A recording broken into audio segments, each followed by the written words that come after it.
¿qué tal? Hoy día es sábado 4 de septiembre y esta es nuestra reunión editorial de los sábados. Hoy día Gustavo Rodríguez está transportándose hacia unas tierras lejanas, por lo tanto, voy a llevar yo el Kaiwazun de hoy día. Nos acompañan Natalia Sobrevilla, Gustavo Rodríguez, Hugo Ñopo, Dante Trujillo y la queridísima Alejandra Ruiz León. Vamos a empezar entonces. A ver, Huguito Ñopo, la semana pasada ha sido casi trending topic nuevamente. ¿Qué tal? Cuéntanos. ¿Cómo fue? ¿Qué sentiste de la gente de lo que escribiste la semana pasada? Sí, decía que te bloqueó hasta el audio. Sí, pues es que ya me tiene bloqueada hace más de un año. Hace tiempo me tiene bloqueada. Y creo que hubo mucho más rebote cuando salieron los tweets primeros, cuando decía, oye, esto no está bien, esto no se puede decir y tal, que ahora en la columna. Pero bueno, ya pues pasó. Ya, vamos a voltear la página, seguir atentos, eso sí, ¿no? Seguir atentos porque, pucha, hay que de alguna manera contribuir todos a que no se difundan fake news así nomás. Es tarea de todos, pues. Pero ya Tienes está. ahí unos cuantos comentarios en la web. La gente ha seguido el tema. Y básicamente un poco lo que decías al final, ¿no? Eso de qué pena que ya sabemos que finalmente no se van a retractar y que eso es un poco buscar que se aclaren las cosas y terminan no aclarándose, ¿no? Sí, sí. Y queda un rastro que en algún momento pasa factura. ¿Y esta semana de qué va? No sé, pues porque novedades económicas en realidad no han habido muchas, salvo la degradación, salvo el bajar el grado de la calificación crediticia de Google, que no es bajar el grado de inversión, como dijo Roque Benavides en un tweet.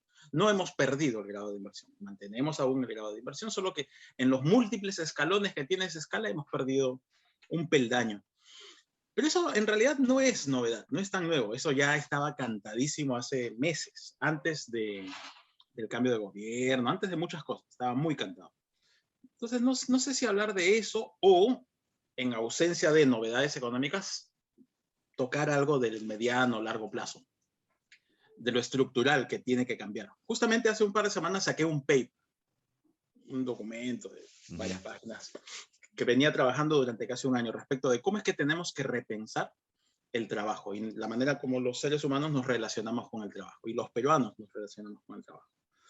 Probablemente por ahí quiera escribir. Más o menos la idea muy cortita es la siguiente. Mira, ahora con la pandemia nos hemos dado cuenta de cuán importante es proteger a las personas, a las familias con, digamos, un seguro de salud. Y todos deberíamos tener un seguro de salud. El SIS. El SIS ya es un seguro que nos cubre a todos y de alguna manera pues está ahí cubriendo a todos los peruanos. Punto. A todos los que, ni siquiera a todos los peruanos, a todos los que estamos en territorio peruano, inclusive cubre a los extranjeros. Y si ya tenemos ese seguro, entonces ¿por qué tendríamos que pagar doble por un salud?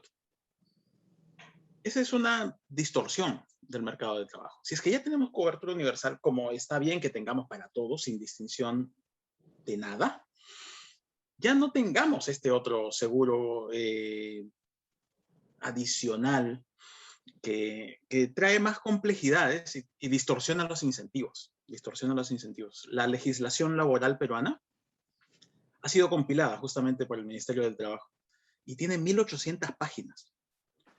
Es un barroquismo, es un cuadro barroco, es demasiado compleja. Un microempresario que quisiera formalizarse no puede entender todo esto. Entonces toca simplificar muchísimo la legislación laboral, quitando cosas que se superponen o cambiando de paradigmas como este. En lugar de entender la protección social como un derecho laboral, sería mejor expandirla y entenderla como un derecho ciudadano. Universal, claro. Universal. Ni siquiera ciudadano, universal. Una pregunta sobre esto. ¿Hasta qué punto estamos hablando de sistemas que se han ido creando nuevos, sobreponiendo, sin quitar o limpiar lo anterior. Exactamente. Entonces, es como que tenemos un legado de sistemas anteriores, donde quizás se entendía que la salud dependía de la aportación del trabajador, que me parece que es el sistema de salud, ¿no? El salud es, tú aportas a un sistema y por eso tienes cobertura. Y entonces, que es un sistema norteamericano, digamos. Que estamos Prusiano, pasando 1890. Bismarck. Claro, pero estamos pasando a un sistema más bien, como dices, universal, más similar al que tenemos, digamos, en el Reino Unido, donde por ser persona que habita en un lugar, tienes derecho de salud.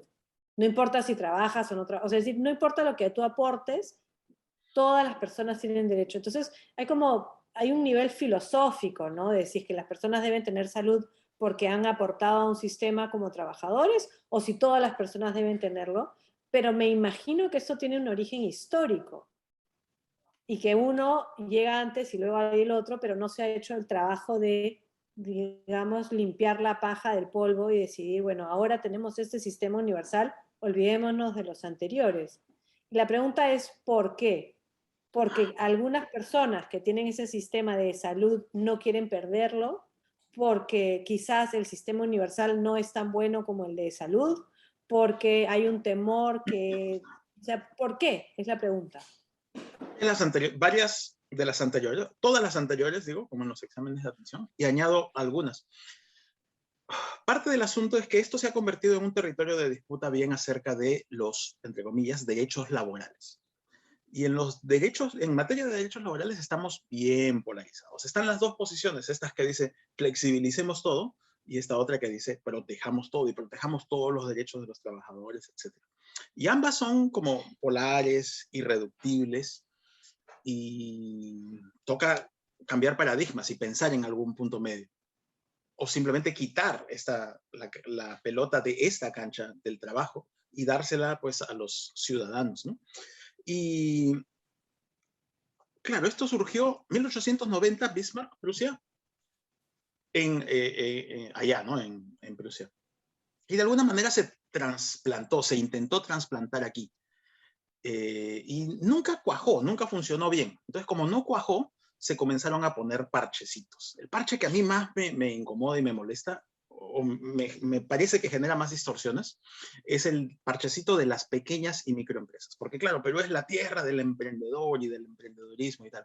Entonces, como formalizarse es caro y las empresas no lo hacen, se genera un régimen simplificado, un régimen paralelo para las pequeñas y microempresas, que es simple en los trámites y además cuesta menos, cuesta mucho menos. Es una linda intención para formalizar a estas pequeñas y microempresas, pero se olvida del big picture, se olvida del equilibrio general, porque después uno se pregunta, oye, ¿y entonces ahora estas empresas van a querer crecer? No, pues no van a querer crecer, porque crecer implica pagar más sobrecostos laborales. Crecer implica pasar al régimen general y pagar mucho más. Entonces, la buena intención lleva a una mala política, y por eso tenemos este enanismo empresarial que hay en el Perú. 95% de los RUCs en el Perú corresponden a empresas de 5 o menos trabajadores. Eso es inaudito. Y esa atomización de la producción nos hace tan improductivos.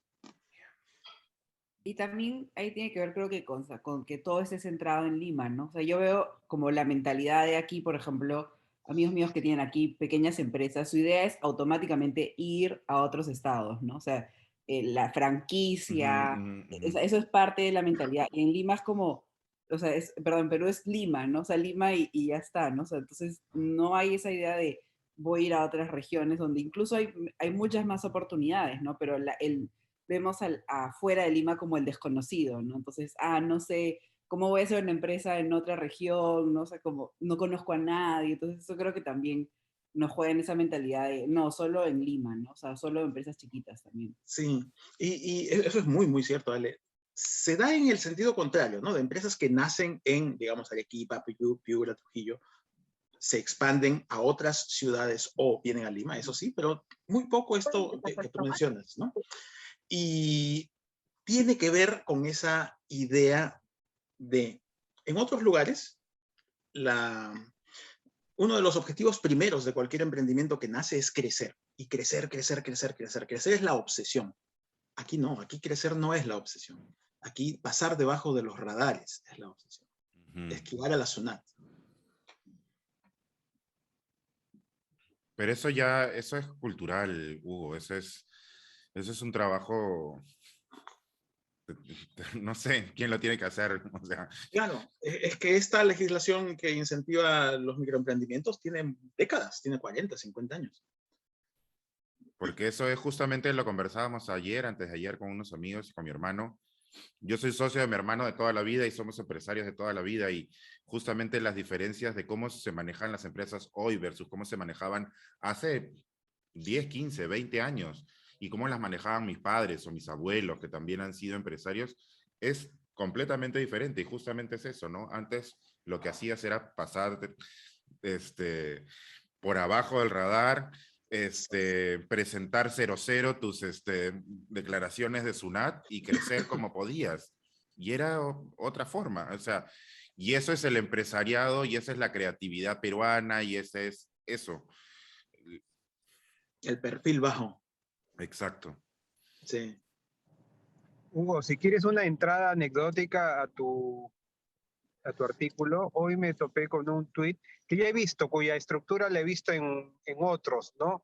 Este lo puso Bruno Yufra, yo le tengo mucho afecto a Bruno, pero obviamente no concuerdo en esto con él. Él dice, ¿cómo se pueden destruir 30 años de crecimiento con 30 días de gobierno, ¿no? Que es inventar esta idea de que veníamos bien, que en el fondo estaba, ¿no? Que la estructura estaba sana, ¿no? Que es justamente lo que tú estás contradiciendo con lo que nos dices, ¿no? Claro. Claro, porque justamente gran parte de nuestro problema, de nuestra contradicción grande, es que nuestra macro ha venido bien, pero los bolsillos de los hogares no tanto. Y la faja de transmisión entre esa macro y esos hogares es justamente el trabajo. 80% de los presupuestos de los hogares proviene del trabajo. Entonces, si el mercado de trabajo funciona así de mal, va a ser difícil transmitir lo macro a lo micro. Qué loco. Claro. ¿Y eso es chamba de quién, Hugo? Primero una chamba de generar consensos, dialogar, entender que necesitamos cambiar, que esto no da para más, que esta polarización de la flexibilización a ultranza versus la defensa de derechos laborales a ultranza también no lleva a nada. Tenemos que dialogar. Cada quien tiene que bajar un poquito de sus convicciones mentales, de sus convicciones, de sus dogmas, y encontrar un common ground. Bueno. Buen tema, jodido. Bien jodido. La polarización es en todos lados, igual, ¿no? Bien jodido, pero dado que no hay coyuntura, quiero hablar de eso que es un poco más de estructura. Sí. Bueno, ¿algún comentario más a Hugo? ¿Alguien? ¿No? A ver, seguimos con Ale. Que se estaba riendo, fue a propósito, fue como maldad. Yo dije, se está riendo como, y no me quiere mirar, quiere pasar piola. No, pero sí Hice la del profe malo, perdón. Los científicos siempre la tienen más clara, además. Sí, no, sí tengo tema. Porque me pasa como Natalia, que tengo que empezar a escribir después de la reunión, o que ya, o sea, ya estoy en esas, ¿no? Voy a escribir sobre un estudio que han publicado sobre que a muchas mujeres se les ha cambiado el periodo de la menstruación después de la vacuna. Como que sí. Entonces, este es un tema recontra complicado, ¿ya? Porque, o sea, hay varios puntos. Primero, esto no se estudia cuando están probando unas vacunas, ¿no? O sea, no lo estudiaron, a nadie se le ocurrió estudiarlo, nadie pensó, o sea, en general como no es algo que esté tan presente en estudios clínicos, ¿no? A menos que sea una mujer la que lidera los estudios, o sea, para ser sinceros, ¿no? Pero no es algo que esté como en el manual de estudios clínicos. Entonces, nadie lo pensó. Entonces, después que ahora que cuando ha llegado ya al grueso, porque además esta conversación ha saltado cuando ha llegado como que ya un grueso de la población, ¿no? Entonces, un montón de mujeres empezaron a decir, oye, se me retrasó, o no me vino la regla después de la vacuna, o me vino súper fuerte, etcétera, ¿no? Entonces, hubo un par de investigadoras, que hay una en Málaga que empezó a hacer un estudio y ha hecho un formulario online y ha conseguido como, no sé cuánto, creo que son como 15.000 respuestas, ¿no? Entonces, a partir de esas, ha dicho que sí, que a un gran porcentaje de las mujeres ha habido se les ha desregulado el periodo, ¿no? Entonces, ahí ahora viene la conclusión, que el otro día un montón de chicas me dijeron, Ale, ya está confirmado que la vacuna produce infertilidad, ¿no? O sea, la conclusión inmediata de la gente fue esa, ¿no? Y le digo, ¿pero dónde has leído eso? Y me mandan el artículo, que además era de ojo público, y que venía de la agencia Sync de España, y le digo, pero ningún sitio dice eso, ¿no? O sea, no, pero están diciendo que se te desregula el periodo, pero son cosas completamente diferentes, ¿no?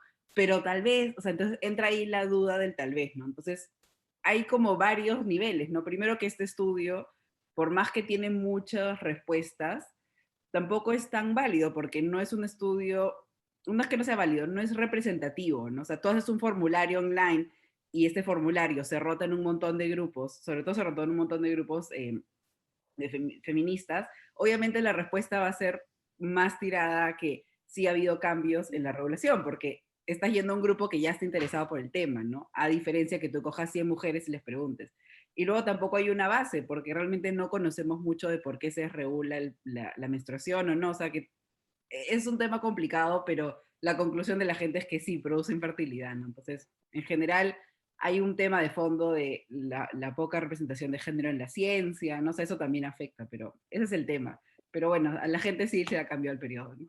Ale, yo te iba a pedir justamente que escribieras sobre ese tema, porque ayer estaba con unas amigas y todas decíamos lo mismo. Y además, como ya todos estamos en una cierta edad, todas pensamos inmediatamente que nos había llegado la menopausia, todas de golpe al mismo tiempo.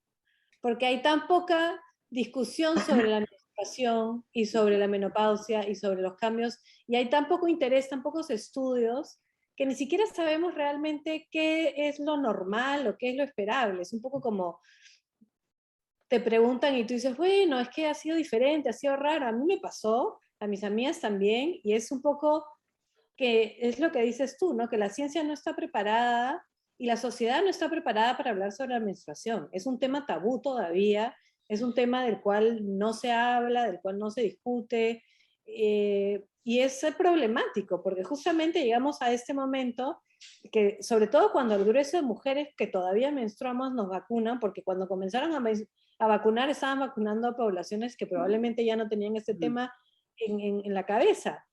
Pero como dices tú, a nadie se le ocurrió que esta podía ser una variable interesante para saber. Y es bien loco porque una vez más nos lleva a que la menstruación tiene que ser algo privado, tabú, de lo cual no se habla, de lo cual no se discute. Y eso es un problema, porque justamente la mitad del mundo, por su edad fértil, menstrua. Y así estamos. Y eso es normal. No, y otro tema es que tampoco, o sea, por ejemplo, yo también hablándolo con mis amigas, y yo les preguntaba, pero ¿cuán distinto a los otros meses? Y tampoco sabían, o sea, las mismas personas son como recontra desorganizadas con la información. A menos que tengas una app, ¿no? Que ese es otro tema, ¿no? La medicalización de la menstruación. Pero, o sea, entonces, claro, uno misma tampoco tiene una base con qué comparar, ¿no? Entonces, esa es una parte. Por eso te digo, porque existe tan poco, primero, discusión sobre el tema, es algún tema que se considera absolutamente privado, de eso no se habla. Y segundo, que se conoce tan poco qué cosa es normal, qué cosa es normal para ti, pueden ser normal para ni tu hermana, ni tu amiga, ni tu prima. Y entonces ahí hay tantísimo, y yo creo que es realmente algo de lo que se tiene que hablar, porque claramente hay un efecto. Claramente hay un efecto. ¿Qué defecto es? Si es bueno, si es malo, si es mucho, si es poco, eso ya es difícil de cuantificar porque no se han hecho los estudios. Y si encima después la gente está usando eso como para saltar al siguiente paso, que es, eso es la prueba de que nos lleva a la infertilidad, entonces ya sonamos, pues, o sea, ya, ¿dónde está la parte científica del estudio? Es bien complicado, me parece bien necesario que hables de eso. Sí, muy buen tema. Está buenísimo. Mira, de alguna manera ya se han anunciado dos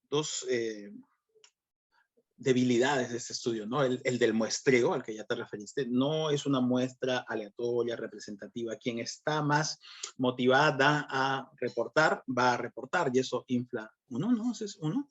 El otro es el que acaba de salir, el del recall bias. Las personas no se acuerdan lo que les pasó hace un mes, lo que les pasó hace 2, hace 3, hace 4. Entonces, ahí hay dos como debilidades importantes de un estudio con un diseño como el que mencionas. Y un tercero es el de los factores que se pueden confundir, los confounding factors, porque ¿qué tal si no fue la vacuna, sino que fue el sedentarismo? No, U otra cosa que esté sucediendo ahora en paralelo, en simultáneo con la pandemia, las vacunas, etcétera, cosas, ¿no? Entonces, cuando un estudio no tiene esos diseños inmaculados, gold standard, pulcros, pues es difícil concluir, ¿no? Pero por otro lado, la pregunta queda y después surge esto que ya hemos discutido otras veces, ¿no? ¿Cuáles son las preguntas que se priorizan? ¿Y quiénes son los que priorizan las preguntas? ¿No? Y por eso es que esto queda relegado. Eso es bien, bien chévere, bien interesante. sí, yo creo que lo voy a dejar fuera, pero también creo que había mucho interés que este estudio confirmara que las vacunas tenían un efecto en la regla. O sea, genuinamente había mucha gente que quería esa confirmación, ¿no? Porque de alguna forma te está, o sea, por lo que yo vi cuando se compartía este estudio en grupos, como que te confirma de que hay, ¿no?, un control sobre nuestros cuerpos, ¿no? Entonces, sí es, o sea, pero esa idea también es otra idea, entonces creo que, no sé, el tema es demasiado complicado, ¿no? Pero bueno, la buena Lilia, noticia es que la gente que le ha cambiado el periodo ha sido eso, un mes y ya, ¿no? O sea, y luego volvió a la normalidad, ¿no? O sea, que no es algo como permanente ni nada por el estilo. bueno. Ahora, Sería si los interesante saber por antivacunas qué quieren sigue siendo ponerse...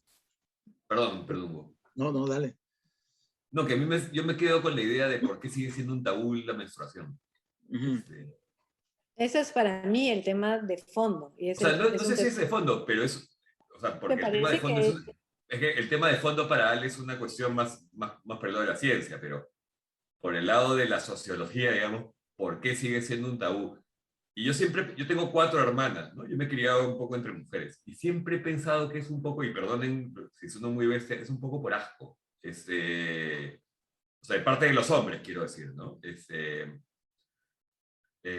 No es por nada más. Yo no creo, o sea, es lo que yo creo, ¿no? O sea, no es por, o sea, no está asociado a nada muy complejo en términos psicoanalíticos. O sea, yo creo que simplemente es un poco de asco uy, o sea, no quiero ver esa vaina, ¿no? O sea, no sé si es más sofisticado que eso, pero ese asquito, digamos, pero ha relegado el históricamente, tema por milenios, ¿no? O sea, pero históricamente ese asquito ha llevado a que las mujeres sean denigradas en el momento Claro. que menstruan, a que por no su- tienen acceso a cómo mantenerse, a que se les considera sucias. por Es decir, hay supuesto, una no. historia muy, muy profunda de opresión que tiene que ver con la menstruación, porque además el otro lado de la menstruación es la fertilidad. Una mujer que Correcto. no menstrua no puede ser madre. Entonces, es algo que está unido. Entonces, podemos hablar de la maternidad y todos queremos hablar de la maternidad y todos queremos tener hijos, pero del otro, que es sucio, es cochino, es sangriento, es físico. Y entonces, yo Ese es el creo que tema. Si yo escribiese, escribiría sobre ese tema. O sea, eso me parece interesantísimo, ¿no? Y la poca representatividad también en la ciencia, ¿no? Porque, como decía Ale, o sea, si efectivamente el estudio hubiera sido hecho por mujeres, seguramente algo de eso se habrá pensado, pero No mientras tanto solamente en no. la ciencia, en el mundo en general. O sea, por favor, toda la vida hemos visto esos comerciales de toallas higiénicas con sangre azul. O sea, qué sé yo, ¿no? O sea, no puede, ni me hagas comenzar sobre eso. Que o tengo pelotitas, ¿no? sí, tengo una especial aversión por esa representación de la sangre azul. Sangre azul, de princesa. De No, al princesa, extremo claro. de que las propias mujeres, al menos en mi generación, decían que estar con la regla era estar enferma. Enferma, por Ay, me supuesto, enfermé. enferma, O claro. sea, a ese extremo.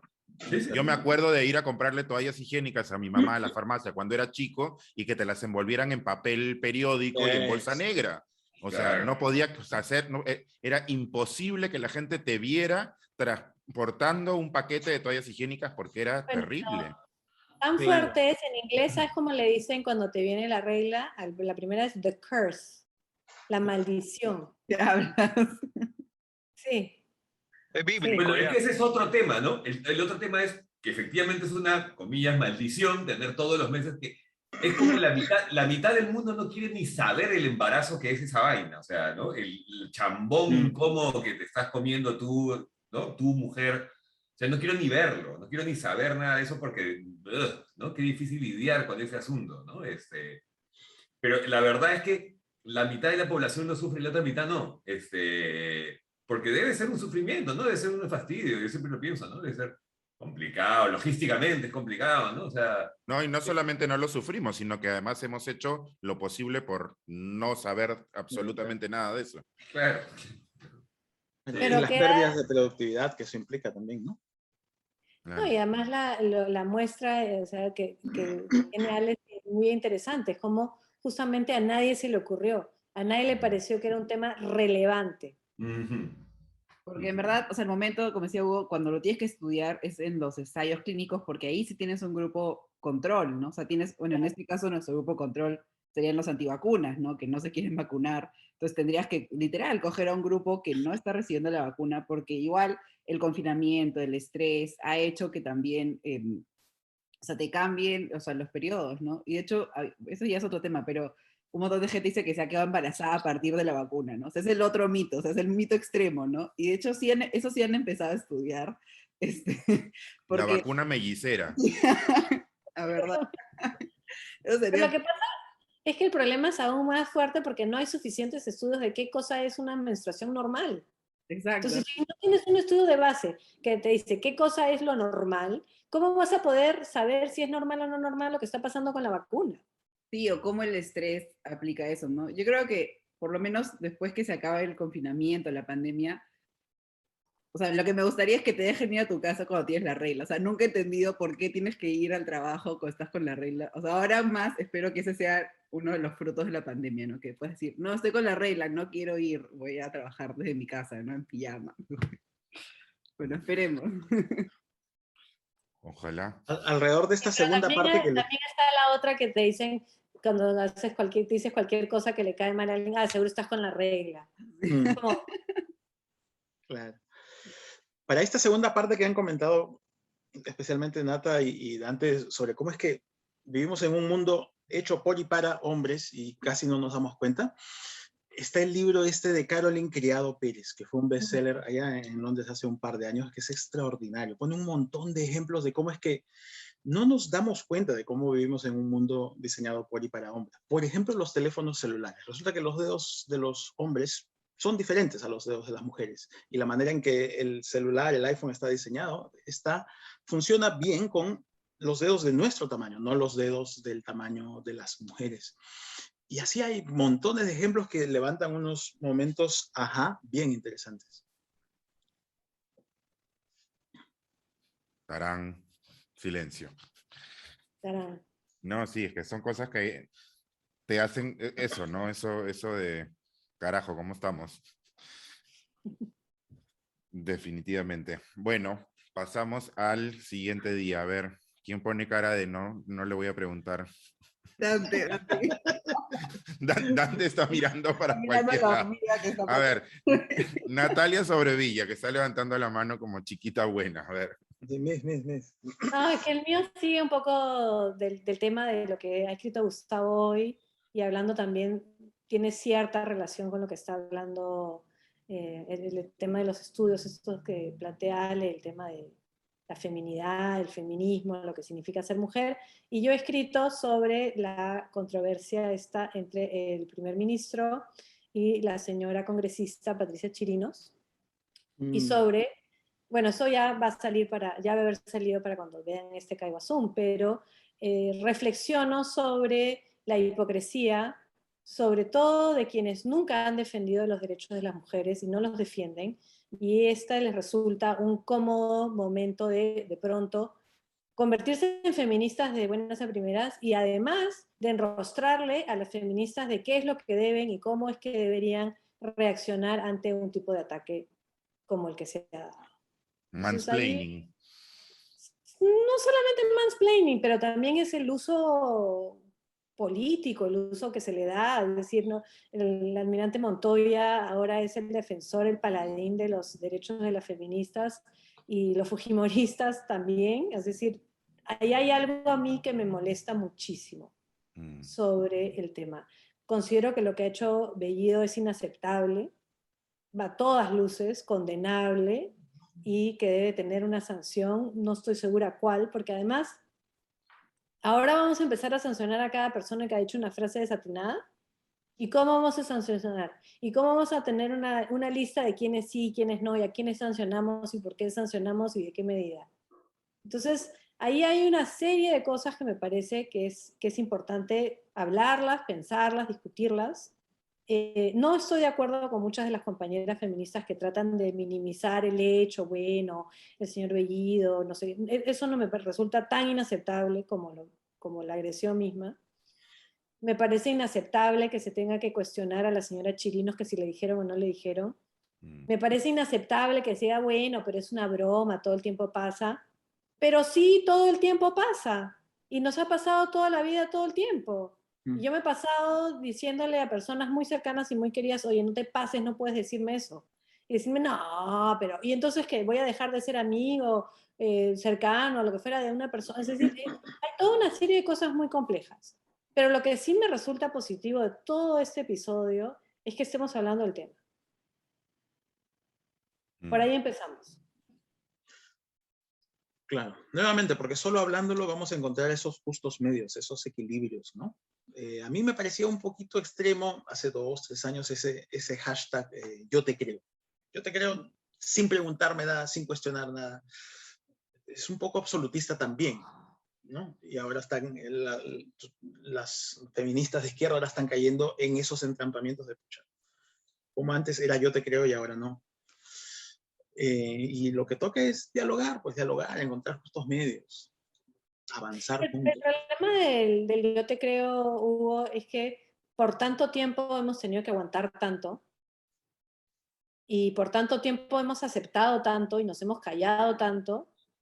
Cuando empezó todo ese movimiento que fue en el 2016 sobre todo y empezaron a salir las historias, muchas de nosotras cosas que nos pasaron simplemente que las pasamos por alto porque no había qué hacer y además daba igual si lo decías o no lo decías, porque o no te iban a creer o no les iban a parecer importante al resto de personas, daba igual.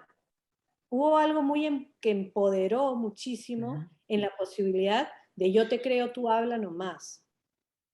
Pero es problemático, por supuesto que sí. Claro. Era un tema bien interesante ese, yo te creo, porque llegó un momento en que en las conversaciones entre hombres, en algún momento salía es si pensar si es que a ti alguien te iba a acusar de algo. Me ha pasado en varias ocasiones de estarme tomando una cerveza con alguien y decir, oye, ¿no será que no?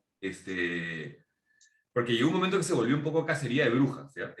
Y estoy seguro de que hubo mucha gente, o sea, es más, puedo decir que conozco casos, claro, uno no está en la intimidad de nadie más, pero que podría sospechar en todo caso de que hubo una venganza personal, ¿no?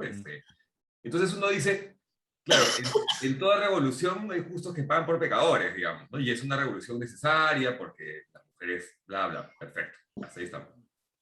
Pero es una revolución, justos pagan por pecadores, es chévere cuando no te toca, cuando tú no eres el justo que paga el pato, ¿no?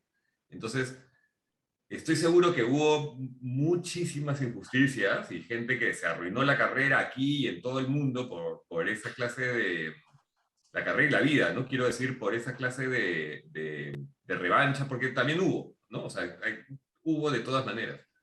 Y claro, insisto en la idea de que era necesario un estallido social de ese tipo por tanta bronca acumulada y qué sé yo.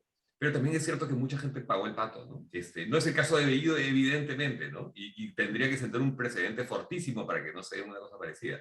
Pero también sería bueno mirar un poquito en el otro renglón, en los excesos que se cometieron, ¿no? Porque hubo excesos, claramente, ¿no? Pero por otro lado también, si yo les pregunto a todos que se pongan, todos los varones presentes, todos los hombres que se pongan una mano en el pecho, que alguna vez no han dicho una frase realmente desatinada y horrorosa. Por supuesto, pero una cosa es una frase desatinada y otra cosa es violar a alguien. O sea, hay un océano de distancia entre cirear a una chica y hasta decirle algo, o sea, es que hay una distancia nada entre eso y violarla, o sea, ¿me entiendes? Entonces el yo te creo es, denuncia nomás que yo te voy a creer, y está bien, yo te acojo, ¿no? Yo te acojo en tu creencia, yo creo que no estás mintiendo y que nace de un suceso traumático, todos estamos bien, pero ese yo te creo debería quedarse en yo creo en tu intención de decírmelo. No necesariamente creo en todo lo que me estás diciendo. Porque en ese caso, o sea, que de pronto voy a creerle a alguien porque me lo está diciendo solamente. No, tampoco. Pues. Y eso fue lo que sucedió. Aquí por lo menos fue lo que sucedió. O sea, era, insisto, gente que pudo haber sido, que no, pero que fue juzgada antes de proceder. O sea, ¿no? Se decidió su crimen antes de ser juzgada. O sea, y Sí, hubo pero un lo que yo montón me de gente que se... refiero, a lo que yo me refiero en este caso particular es la agresión que cometió el premier. Sí, por supuesto. Frase excesivamente desafortunada e inaceptable. Inaceptable, por Que se supuesto. pongan la mano en el pecho muchas personas, muchos hombres, que no han tenido en el pasado frases de ese calibre o peor. Y Sí, que en ¿no? el pasado nadie les iba a decir que por eso era un problema. Porque lo que estamos pasando es un cambio cultural. Algo que era aceptable ya no lo es. Ya, Incluso escúchame, con el pero yo te yo no creo que creo, cosas. ningún primer... Claro, era aceptable en un nivel, en ciertos ámbitos, pero en ningún momento hubiese sido aceptable que un ministro le diga eso a una congresista. O sea, eso nunca hubiese sido Porque aceptable. en el pasado no había congresista, porque en el pasado no tenían el mismo espacio de poder. Es decir, ahí hay una serie de cosas que tienen que ver con cómo el mundo ha cambiado y está cambiando. Y lo que es interesante es que esa frase ya no es aceptable, bajo ningún concepto aceptable, ni en ese contexto ni en ningún otro. Pero no quiere decir que una frase de ese calibre no se haya soltado elegantemente por todas partes en todo momento. Entonces, ahí yo también la veo bien difícil. Personas, como te digo, muy cercanas a mí, que en su momento yo le he tenido que decir, oye, compadre, tú no puedes decir una cosa así, a mí, o en broma, o en general, o me parece, y hablo particularmente de chistes de violación, y ahora al hombre lo estamos crucificando por esto, porque ha habido un cambio. O sea, no me resulta aceptable, pero sí me parece que tenemos que, o sea, que hay una serie de graduaciones que tenemos que hacer, que tienen que ver como lo que dices tú, Dante, con a quién se le cree, cómo se le cree y cuáles son las sanciones morales y las sanciones reales. Pero también tenemos que ver y tener mucho cuidado de cómo se instrumentaliza eso también, porque lo que se está haciendo por parte de la derecha es instrumentalizar este caso en particular. Y eso es lo que a mí me molesta. Sí, claro, es lo mismo que hablábamos en algún momento de cómo en junio creo que fue por lo del el mes del orgullo, hablábamos un poquito también de cómo se usa, digamos, el colectivo para de alguna manera visibilizar o hacer marketing con las empresas y es un poco es lo mismo, ¿no? O sea, es eso. Y yo quería preguntarle, bueno, qué pena que no está Alberto, pero, por ejemplo, si en el Congreso hay como que una oficina que ve estos casos, ¿no? Como hay en las universidades, ¿no? Tipo Title IX, ¿no? O sea, porque de alguna forma, yo creo que viendo este debate, yo por lo menos digo, wow, esto pasa en el Congreso, si pasa en mi oficina, no va a pasar nada, no sé, esto en el Congreso lleva a tanta duda, y habían otras personas ahí, ¿no? Entonces, y de hecho el chongo no ha sido, o sea, creo que la congresista lo había mencionado un par de veces antes y no es como que explotó y ha explotado después, ¿no? Entonces también deja pensar eso, ¿no? O sea, si esto pasa en mi ambiente, ¿pasaría algo? Me van a decir como que, ay, qué exagerada, porque obviamente no hay la polarización que hay en el Congreso, ¿no? A lo máximo la gente diría, no, el jefe no es así, o fulanito no es así, es súper buena onda, ¿no? Entonces también deja de pensar cómo se resuelven o sea, este tipo de casos en otros ambientes que no tienen todos los reflectores encima, ¿no? Como es el Congreso. Pero la Comisión de Ética del Congreso, pues, Sí, o sea, claro, No se ha instalado. opera no solamente para lo público, sino también para ese tipo de actividades. O sea, para lo privado, si se quiere, ¿no? Claro. sí.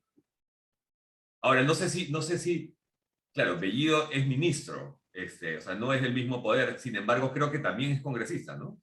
Y Bueno, también esto ocurrió en circunstancias que él era congresista, porque Claro, estaban antes de... Entonces es comisión de ética, claro. estaban que no se ha peleando por instalado una la comisión, ¿no? No se ha instalado la comisión, ¿no? estaban peleando por una oficina, básicamente. Claro, fue una estupidez. Sí. Sí. Bueno, No, a mí lo que me chocó de la frase es que en tono de broma se ha revelado algo monstruoso, no nos solemos dar cuenta de esto, ¿no? Me refiero a que la frase, ella venía diciendo que ha sido, bueno, soltera, casada, divorciada, viuda. Entonces, el solo falta que te violen implica, ya has hecho todo el checklist de las distintas maneras en las que puedes tener sexo, solo te falta esta, nada Más o menos, sí. Sí, es violento y ordinario. más. O sea, como si fuera parte del listado. Es muy fuerte. Es violento, ordinario, es terrible.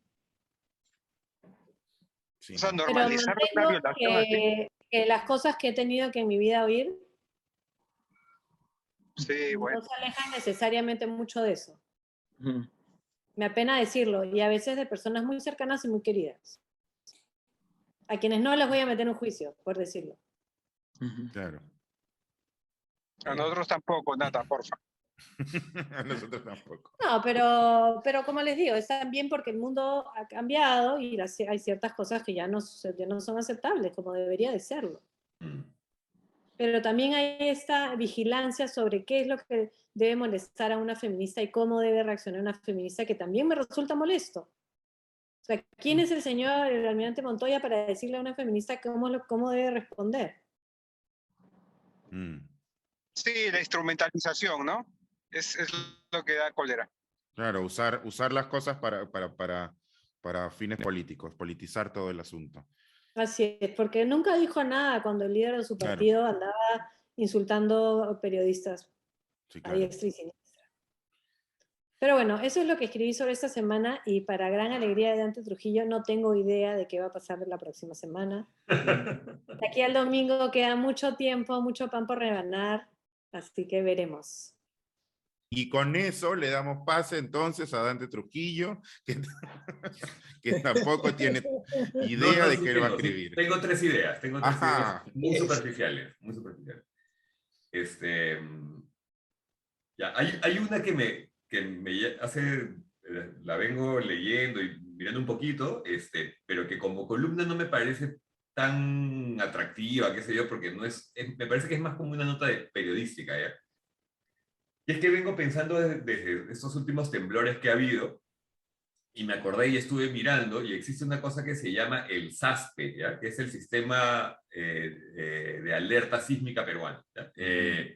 Es una vaina que se está instalando desde hace, por lo menos se han empezado a instalar desde el año pasado. Entonces es después del terremoto de México, se instaló en todo México este sistema que tiene como unos sensores, digamos, subterráneos. Entonces, en resumen, llega la señal del sismo y te manda a través de unos, ¿cómo se llama? Unos megáfonos, ¿no? Unas sirenas, qué sé yo. Una sirena, sí me ha tocado. Y hay como repetidoras, entonces si esto funciona, pues te da más o menos 30 segundos para que empiece a sonar la alarma y tú llegues o empieces a rezar o te pongas a buen recaudo o lo que tú decidas hacer con tu destino, ¿no? Entonces, eso está instalado en México, creo que está instalado en Chile y en otros países más o menos, qué sé yo, y claramente funciona. Acá se instaló el primero, si no estoy mal, en julio del 2020 en el Morro Solar con el emblemático nombre Julio Curoigua, pero de ahí le perdí el rastro. Entonces he estado buscando información y esto viene a propósito de que el otro día, estaba conversando con mi hijo, que es como mi espejo retórico más o menos, y yo le pregunté si él tenía idea de dos cosas, de que eso existía, y el chico está muy enterado de todo, y lo segundo es si sabría cómo suena.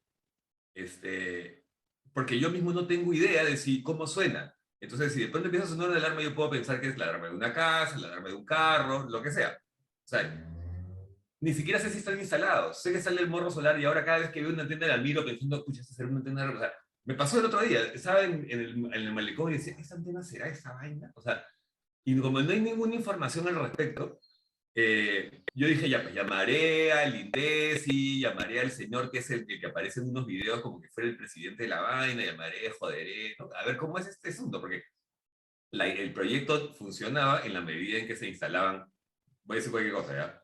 70 antenas de estas en la costa y yo no sé en qué está. Porque porque el presupuesto estaba asignado, qué sé yo, ¿no? Entonces, quisiera saber en qué anda, y lo más importante es, o sea, si la cosa está instalada, pues claramente falta una campaña de difusión entre la población, porque nadie sabe ni siquiera que existe y menos cómo suena. Entonces, Claro. ¿no? Es un desastre. Un desastre que lo único que le metería sería ironía a la desgracia, digamos, ¿no? Entonces esa es una, ya digo, me parece que es más periodística que otra cosa, ¿no? Es esas cosas que les mandan a los redactores de Lima, de los periódicos, ¿no? A ver, investigate esta vaina, ¿no? Pero me parece que si nadie lo ha tocado, igual estaría bueno como para verse el link de los periódicos de Chapa y empieza a desarrollarlo, porque, ¿no? Bueno, es un tema que a mí me interesa. Me ha tocado en Ciudad de México esa alarma, estar en un restaurante, en un evento, y de pronto suena y todo el mundo dice, ¡ay, temblor, temblor! Pero al final nos paramos de la mesa y nos volvimos a sentar. Nadie se lo tomó muy en serio y el temblor ni lo sentimos. Claro, lo que pasa es que el temblor, yo creo, Nata, que es otro tabú, pues. O sea, nadie quiere ver el temblor, pero se viene el grande. Entonces, o sea, se viene, no solamente se viene, sino que ya se sienten pasos, ya, o sea, ya está acá a la vuelta, ¿no? Entonces, lo que Ese pasa es cuento que... El temblor grande, desde el que temblor tengo uso Dante, de razón. ¿Ah? ¿Qué? El cuento del temblor grande lo vengo escuchando desde que tengo uso de razón. es justo lo que yo iba a decir. O sea, eso yo me acuerdo desde que tengo uso de razón, efectivamente, el Espíritu temblor de lobo. está acá. Yo Espíritu de pasé lobo. parte de mi infancia en Ciudad de México y después llegué a Lima en el año 80. Y en el año 81, no sé si se acuerdan, hubo un gran terror de esto. Y todo el mundo hablaba de las mochilas y de no sé cuántos, y era el fin del mundo. Literal era el fin del mundo y era la próxima semana. Y yo venía de México que teníamos temblores cada semana. Estaba como muy acostumbrada a la vibración. Era como que yo decía, bueno, y efectivamente, pues, si el día que te toca, pero yo creo que es bueno tener esa conciencia, pero me parece que la columna de Alberto esta semana lo tocó con mucha claridad. Tiene que ver con las construcciones, o sea, estás ahí en el acantilado, tenemos construcciones en arena. No, Yo sí. no quiero ser tremendista, pero a mí la verdad que cuando llegue el grande, debe ser Sí, tipo esos va a ser terremotos cataclísmico, de por supuesto. No, claro. Y como siempre pasa, como por ejemplo con las muertes de los seres queridos, qué sé yo, pasa un día cualquiera, hoy día mismo en un rato pasa mientras estás en el mercado, ocurrió, o sea, te moriste, ¿no? O sea, no, es el día menos pensado que ocurre. Y va a pasar, o sea, va a pasar, efectivamente, puede pasar mañana, puede pasar dentro de 30 años, pero va a pasar. Entonces, que funcione o no funcione esa vaina me parece que es clave. O sea, ya, por supuesto, hay otros temas, como el de las construcciones, la civilización, cómo estás preparado, la cultura, lo que tú quieras. Pero en este aspecto, que es concreto y tiene que ver con el sistema de prevención, aparentemente no está funcionando o la gente no está informada, ¿no? Entonces, si no está informada, es lo mismo que nada. O sea, recién están implementando como los monitores. O sea, todavía no hay como que el sistema de alerta, ¿no? Entonces, recién, o sea, está en la página del Instituto Geofísico, ¿no? Pero yo creo que en su momento, supongo que cuando haya esto, ¿no? Como una alerta y cuál será el sonido, nos enteraremos. Porque, o sea, el Geofísico sí tiene buena comunicación. O sea, sí es uno de los pocos institutos de ciencia en el Perú que tiene que tiene presencia en redes, ¿no? Entonces, supongo que harán como entre una app y un sonido como para que la gente pueda escucharlo, ¿no? Ahí hay una Pero, foto. Ale, pero ese sonido ya tendríamos que saber cómo es, o sea, ¿me entiendes? Porque puede ser mañana, entonces... Pero todavía es que no están ahí, recién están implementando los puntos de medición. Ya. O sea, recién han financiado el proyecto. Pero ojo que en julio del año pasado ya instalaron la primera antena. Sí, pero son no es como... que recién, o sea... Sí. Ya, pues lo que va a pasar es otra vez, otra ironía, pues que van a terminar de construirlo cuando ya sea demasiado tarde. Entonces, bueno, no sé, ese era un tema, ¿ya? El Está otro bueno. ¿Perdón? está bueno. Bueno, es un buen tema. El otro que es mucho más feliz, es una cosa que me encanta, que es el tema de las lomas, ¿no? Las lomas de Lima y lo poco que las miramos, ¿no? El tema con las lomas, y lo he comprobado por experiencia propia la semana pasada, es que la mitad están cerradas. Por ejemplo, está cerrado Pamplona, está cerrado Lúcumo, que es la más organizada que hay, y está cerrada porque, y yo he llamado y he hablado con las personas de las asociaciones, y en el caso en ambos casos, perdón, en Lúcumo es porque la municipalidad no lo permite, O sea, estamos hablando de un espacio ultra abierto, ¿no? Y en el caso de Pamplona es porque están enfrentando una crisis con ¿cómo se llama? Los que venden tierra, o sea, los que se chapan la tierra y la venden, tráfico de tierras, Traficantes de tierra. traficantes de tierras, entonces, y tienen miedo. O sea, Pamplona es un sitio medio chorado, ¿no? Entonces, y tienen miedo. Entonces, y la Chay colapsó, como se pudo comprobar la semana pasada, ¿no? Que si no vas casi al amanecer, no entras. O sea, es tanta la demanda de la gente por el espacio verde.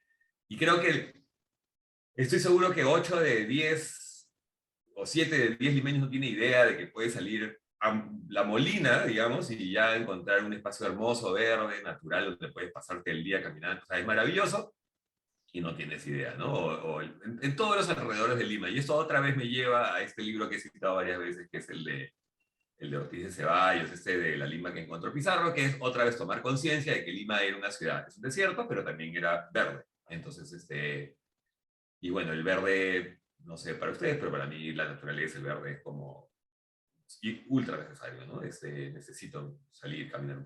Entonces, ese asunto, tanto como la existencia de las lomas como las dificultades que hay para visitarlas cuando es algo que está ahí, me parece que es un tema.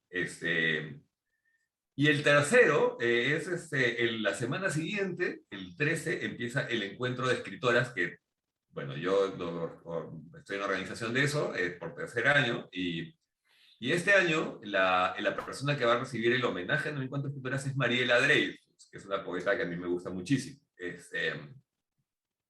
En el homenaje a Mariela Dreyfus van a estar Margarita Saona, Rocío Silva y Rosela y Paola. Entonces, hay un tema con esa generación que a mí me parece que siempre estaría bueno recordar, que es las poetas de los 80 peruanas, que son extraordinarias, que todo empieza con Carmen Ollé y Noches de Adrenalina, que es uno de los mejores libros de poesía que se ha escrito en el Perú.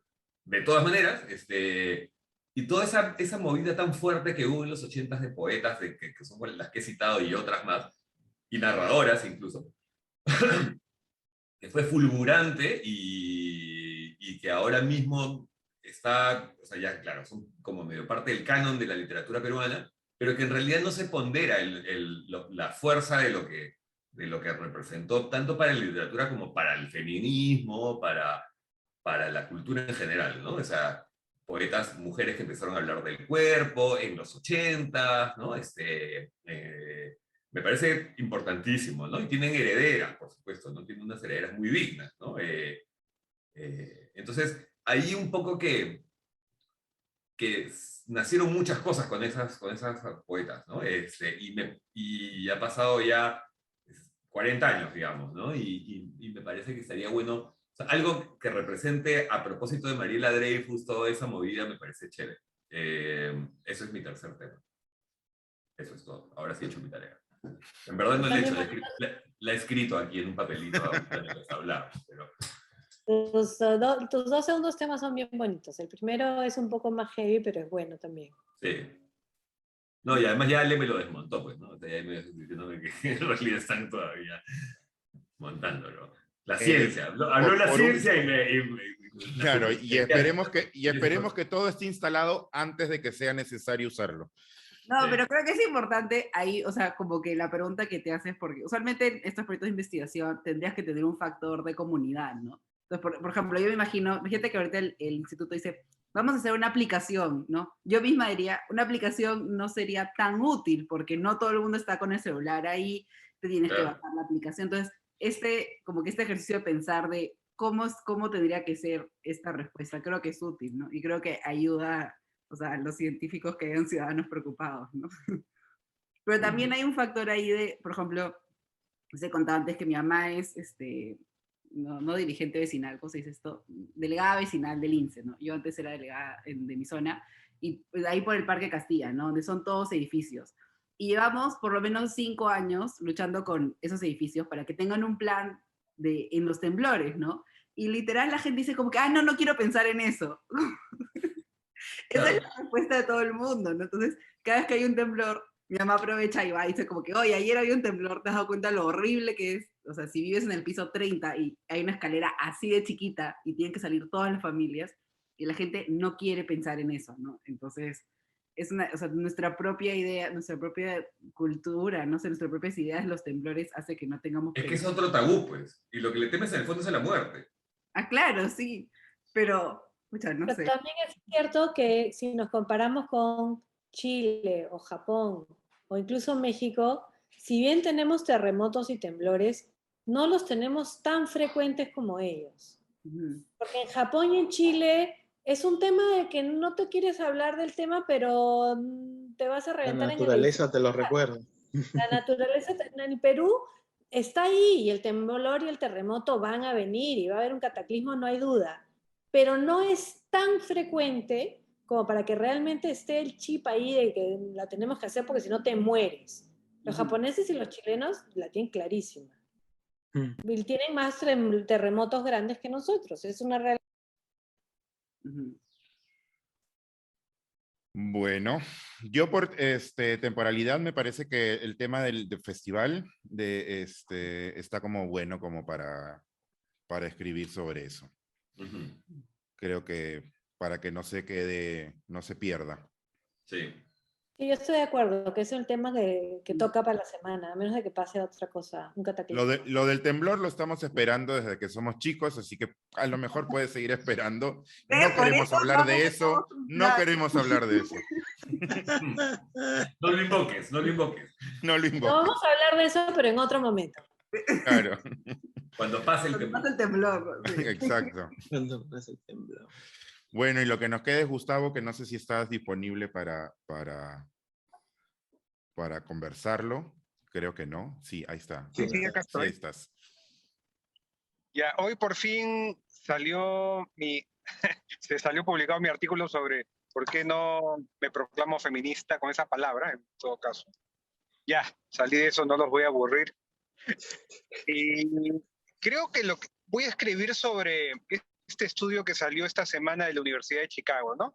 Sobre las ciudades más contaminadas del mundo y cómo Lima ocupa un lugar horrendo en el podio mundial. Porque en comunicación siempre ocurre que mientras hables de la contaminación o de cifras científicas, nadie le echa pelota hasta que no se aterrice esto a un hecho concreto y cotidiano que este estudio trae, ¿no? Vivir en Lima implica que pierdas 4.7 años de vida, solamente por respirar Voy a este volver aire. al pucho, ¿no? ¿Ah? Voy a volver al pucho. Claro, claro. Entonces, a eso voy, cuando te dicen todo lo que puede pasar, a eso voy. Yo creo que mi artículo va a ir todo lo que te puedes perder en 4.7 años de vida. Probablemente haga una reflexión, porque yo estoy cansado de haber escrito sobre esto, la contaminación, la necesidad de cambiar la matriz de movilidad de la ciudad y todo eso, ¿no? Pero probablemente hablar de estos años me lleve a escribir un artículo lírico, casi guachafo probablemente. Creo que eso voy a hacer. Y ahí yo no sé, no he visto el artículo, pero me imagino, o sea, viendo las réplicas, no han diferenciado por zonas de Lima, ¿no? Porque usualmente cuando se hacen estos estudios te dicen, no sé, si vives en el centro de Chicago, si vives a las afueras, ¿no? Entonces, eso también sería interesante ver, dependiendo en qué zona de Lima vivas, cuánta vida estás perdiendo, ¿no? Me imagino que zonas más periféricas están más expuestas aún a esto. Sí, totalmente de acuerdo. Una cosa es un cruce en San Juan del Lurigancho que Larcomar, pues, ¿no? Es Oye, escucha, clarísimo. otra cosa que puedes también hacer es como traslapar, por ejemplo, esos estudios sobre las áreas verdes por distritos, que también hay.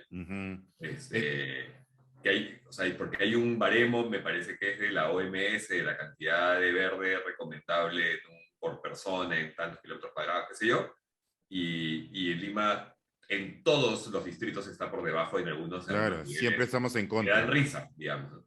Y eso está amarrado a un tema, a mí me parece también fascinante, que es la torpeza que hay para plantar especies no endémicas en la ciudad, ¿no?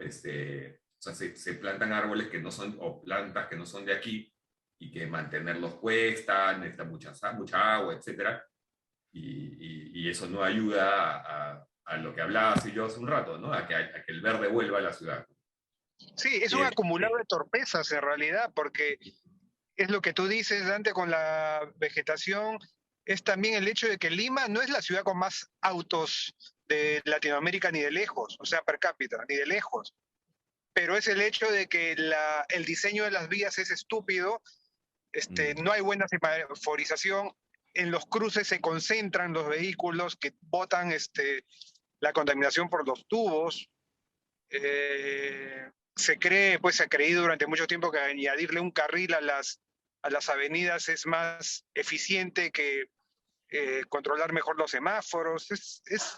Es acumulación de estupidez, en realidad, en todos los ámbitos que nos han colocado en esta situación, ¿no? Sí. Sí, y está esto de que ya, digamos que pierdes 5 años de vida con vivir en Lima y tal, ¿no? Y hay personas que se movilizan en Lima y usan 2, 3 horas diarias en movilizarse. Entonces, a lo largo de la vida, esa sumatoria de tiempos da otros 5 años o más. Sí, tiempo perdido vegetando en una combi. Sí, claro. Por supuesto. No, es terrible, es terrible. Bueno, eso, yo creo que voy a tocar ese tema. Así que nada, hemos cerrado la semana agradeciéndole como siempre a nuestros suscriptores, porque si no es por ellos no la hacemos, y ya estamos acá y seguimos estando. Y nada más, eso es todo. Digamos chau. Chau. Tenemos que, ¿sabes qué? Tenemos que hacer una cosa.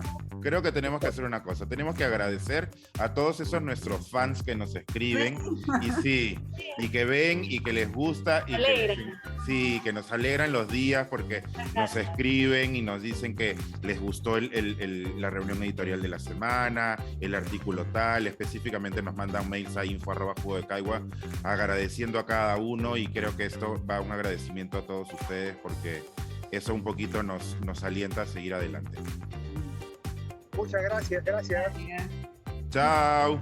Chao, gracias. Chao, gracias.